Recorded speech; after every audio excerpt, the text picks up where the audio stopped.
No meidän tyypillisiä hankkeita on isot ja vaativat toimitilat, hoivakohteet tai asuinkohteet.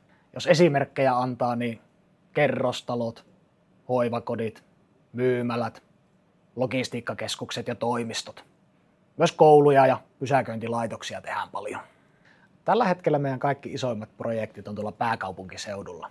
Suunnittelussa on tällä hetkellä Helsinkiin, Nihtiin, semmoinen 12 000 neliön asuinkortteli.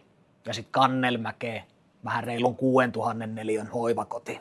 Tuusulaan ollaan just starttailemassa semmoisen reilu 11 000 neliön logistiikka- ja teollisuusrakennuksen suunnittelua. Kaikissa näissä kohteissa on LV- ja sähkösuunnittelu meidän kautta. Viime vuodelta, jos ottaa yhden noston, niin oltiin tuolla Tampereen Hervannassa mukana suunnittelemassa logistiikkakeskusta. Siinä pinta-ala oli 28 000 neliötä ja muutenkin tosi mielenkiintoinen kohde.